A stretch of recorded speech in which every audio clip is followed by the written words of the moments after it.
Hey YouTube, it's been a long time. It's Adventure Vin on another road trip adventure. Excuse me. But this time, for all of you that have been following me regarding my motorcycle trips on the KLR 650, do appreciate it. I got a lot of people following me and asking me questions about my motorcycle, but this is quite a different trip. So if you're wanting to hear about the motorcycle, unfortunately, that's not what this next 10 days of travel is going to entail. So I'm in Virginia.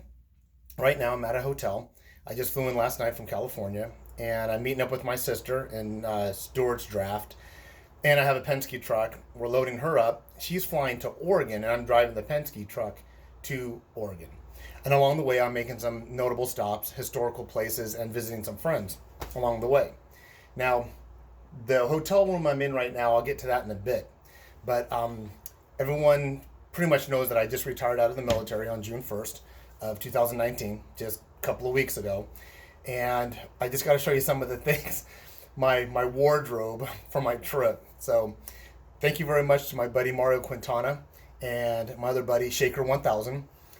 At my retirement ceremony, they loaded me up with retirement apparel. So yesterday on my flight out, I wore my OD green, my olive green Air Force retired shirt. Today I'm wearing my blue one, but it didn't stop there. Oh, and I gotta show you these. They put American flags on this on the sleeve. But hold on, I gotta show you. They set me up. So this is number one, number two. But oh, this one I actually bought this one on my own. This is my gray one. So there we go. That's my gray retired shirt.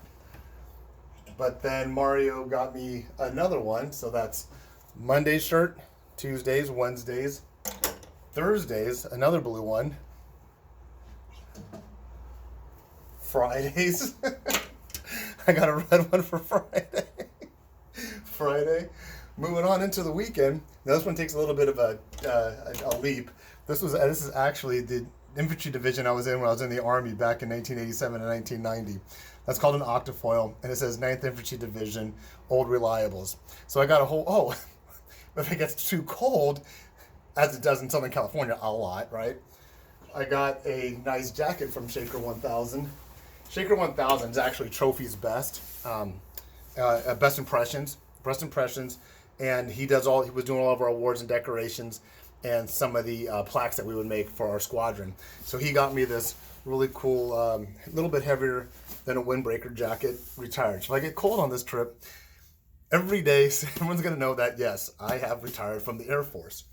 Now, for my next employer, which is at La Sierra University, Raquel, if you're watching this video, I'm not going to wear these every day of the week. Don't worry about that.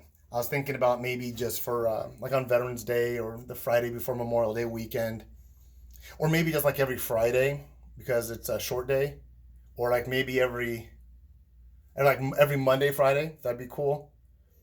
Or just maybe every Monday, Wednesday, and Friday, but not every day of the week. Don't worry about that. I'll mix it up a bit. So yeah, so I'm set for that. Let me show you. Oh, I gotta show you the hat they got me. Let me pop it off this. Okay, so and then here's my headgear apparel.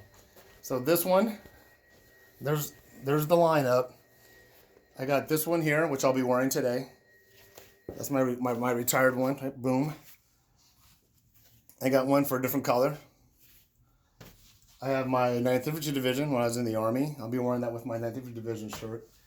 I got this from John Carkin in case it gets cold. It's a little wool hat, Hard Rock Cafe hat. And then my original Boonie hat that was in my YouTube presentations. Julie has it on Facebook. My wife put it on Facebook, but that's my original Scout Boonie hat. So I'm going to be on the road for 10 days. Tomorrow, hopefully tomorrow, if it works out well, I'm going to be at Fort Knox, Kentucky, where I went to basic training. I'll do a YouTube video for that. I'm going to try to keep all these YouTube videos maximum 15, maybe 10 minutes. But real quick, so here's how my day went yesterday.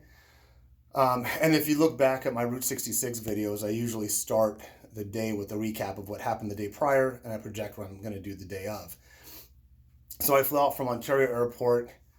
I had a layover in Atlanta.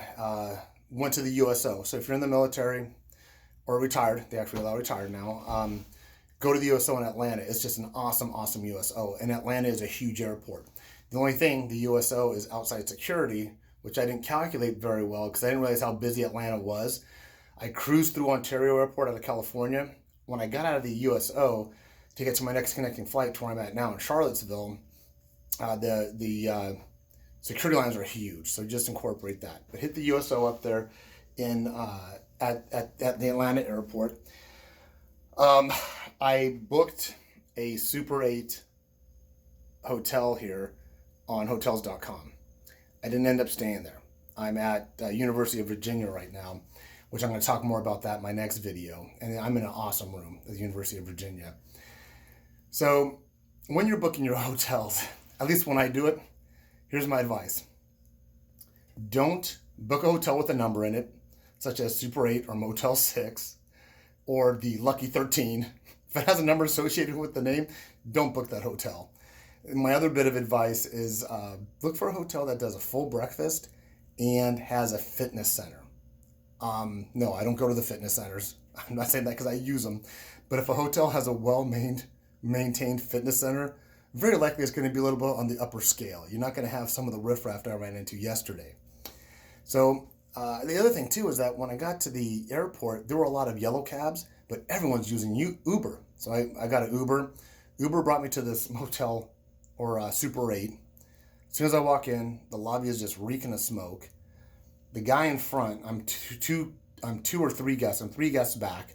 The guy at the counter has his hat cocked to the side, just sitting there, and he's his hat's cocked to the side, and he's on the phone, and and the guy behind the counter is trying to conduct business, and there was some issue about him paying to get a room. So he ends up getting a key. He ends up leaving. The very next guy, I've never even heard of this. He brings out a wad of cash, and he's like negotiating with the guy behind the counter, and he wants like one of three specific rooms. I need this room. I'm paying cash, and I need this exact room. Now, this isn't somebody on their honeymoon where they need a room to overlook a waterfall or the fort. This is a motel or a Super 8. What do you need a specific room for? But he was very adamant on getting a specific room, and he was very adamant he's going to pay cash. So that guy took like 10, 12 minutes to figure that out. So then I go up. I had booked previously, and my stuff was ready to go. Oh, here's your papers. Here's your key. Go ahead and go to your room. So I'm a little disenchanted right now. I'm like, oh, man, let me just get in there. I've been all over the globe. I've stayed at plenty of hotel rooms. Let me just get in my room, go to sleep, get going today. I go inside the elevator. The elevator carpet is all ripped up, and they have like a rubber mat covering it. I get to my room. I actuate the lock. The lock disengages. I go open the door. The door opens, but then the chain, the little security chain, catches. And I can't get in, and someone's inside the room. Now, I know in my Route 66, one of my Route 66 trips, I made a joke about walking into somebody's room. And this has happened to me actually a couple of times where someone's been in the room that I've tried to check into. But this is really freaking me out at this point. The Route 66 one was a joke, but this one's real. So when the chain engaged, I realized there's someone on the other end, and it's very startling for someone on the outside, to process. Why is that chain there? And it clicked right away. Well, I heard rustling inside the room. I'm like, oh man, this person's coming out. So I ran back to the elevator, went downstairs, told the guy behind the desk, oh, and he was kind of questioning. I go, no, there's somebody in that room. He goes, I don't know how that could have happened. Looks like I gotta call the cops again because, these people, they get in these rooms sometimes, and I have to get the cops to get them out. And I'm thinking, did you just really say that? At that point, I said, can I get a refund? I'm going to go someplace else. So he did. There was no problem there, and the whole place just reeked of smoke, and it was worn out carpets. The surrounding area was just terrible. I did put a appropriate review on Hotels.com. So I guess I can spin around. You can see a little bit of this room that I'm in now. This is a really beautiful campus. I'm going to talk more about the campus and the university outside. I just want to do it with some cool background to it. But I did. I just left. I got a refund, and I just stood outside the curb, and I was just punching up available hotels, and a lot of places, unfortunately, were sold out. But I found this place, which I really, really enjoyed. I had a full breakfast this morning. I walked a little bit around the campus. I don't want to get so much into the nuances of what this campus is all about until I go outside where I have a better background. And we'll talk more about that. But so here I am. I would say yesterday my air travel day was day 0. I would consider this day 1 of 10 days of my travel. Like I said, I'm going to take my time. I'll see my sister this afternoon. We'll get the truck loaded up. And by this time tomorrow, I should be doing a video at Fort Knox, Kentucky, where I went to basic training in 1987. But between now and then, I'm probably going to shoot maybe 1 or 2 more. Definitely, I'm going to go outside and talk a little bit about this university. All right. Hey, YouTube, like, subscribe. If you're one of my KLR motorcycle watchers, get out there and ride. A big shout out to Rick and Hector, my KLR buddies back in California. I hope to squeeze in a Sunday sometime where we can go for a ride. But other than that, you guys take care, and I'll talk to you soon. Bye-bye.